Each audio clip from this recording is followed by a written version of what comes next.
Hello YouTube, I'm Scruffy and this is Scruffy Tales and welcome to the Nerd Zone. And in this video I will be talking about just how incredible Toranaga is at plotting and scheming in the show Shogun by taking a look at what went on in episode 8.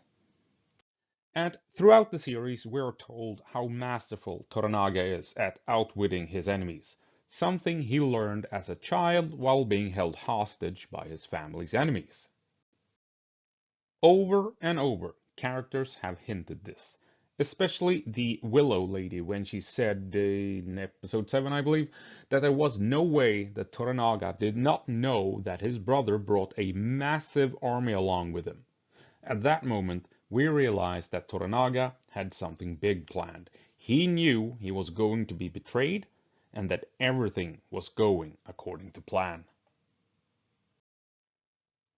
So now on to the moneymaker scene, a scene where every actor absolutely nails the performance, from the generals to Hiromatsu to Toranaga. This is the scene where we realize just how committed Toranaga is to his plan and what he is prepared to do to win over his enemies. His oldest friend, trusted advisor and competent general, Hiromatsu, commits suicide in front of all the generals in defiance of Toranaga's actions. But this scene includes so much more. When the generals confront Toranaga, Hiromatsu steps in. We know from earlier that he thinks Toranaga has a plan and intends to fight. He just doesn't know what that plan is. So here, he makes sure that no one else has to question Toranaga. Hiromatsu puts his own honor and loyalty on the line so that no one else has to ensure that everyone remains loyal to Toranaga. Hiromatsu clearly is not in favor of the plan. He is genuinely against it. He does not think that Toranaga should surrender. He thinks Toranaga should fight. But he also believes that Toranaga needs all his generals and all of his soldiers. So Hiromatsu takes his own life, both in protest of Toranaga's plan, but also to ensure that no one else defies Toranaga so that the plan may actually stand a chance of working. I think the final clue is when Hiromatsu tells his son, Buntaro, to remain loyal to Toranaga and not follow his father in death. Because Hiromatsu realizes there is more behind all of this, or at least he hopes there is more to all of this. And if Toranaga has a great plan in motion, he will need Buntaro and the other generals to see it through to the end. Hiromatsu does what needs to be done because he suspects it is what Toranaga needs to succeed, and he does it while also protesting the overall plan.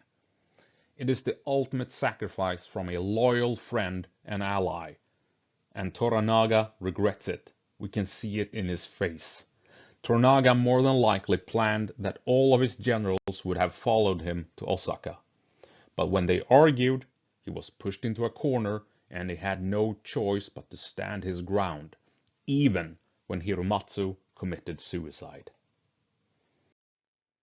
And the reason Toranaga stands his ground in this way is actually spoken out loud in the scene, when Toranaga asks his generals what is more important, to do what is best for the clan or what is best for Japan.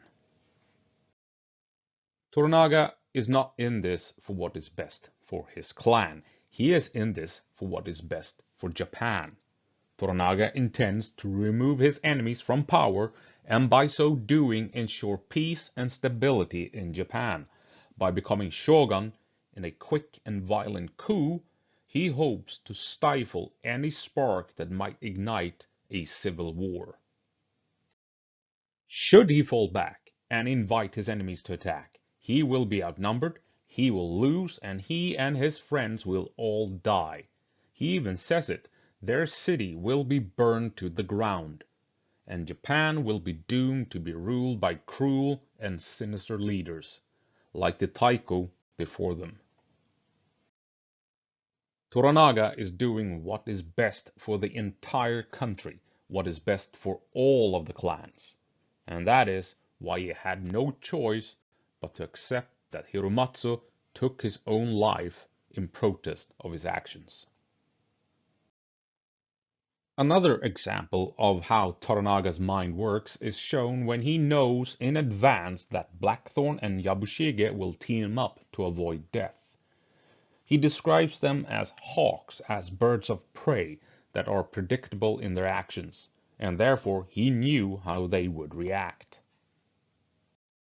Toranaga had already explained this to us in episode 5, when he scolds his son by explaining that all men are like hawks. You just need to train them to hunt the right type of prey. Do that, and all men will do your killing for you.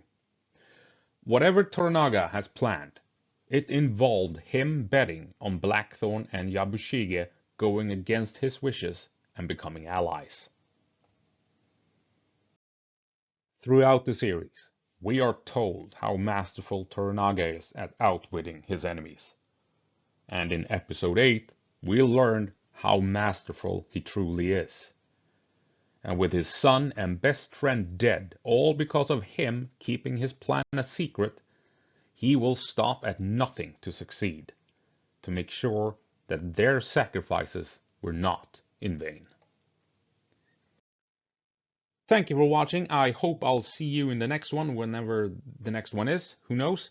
But until then, stick around, see you around, have a good one. Bye.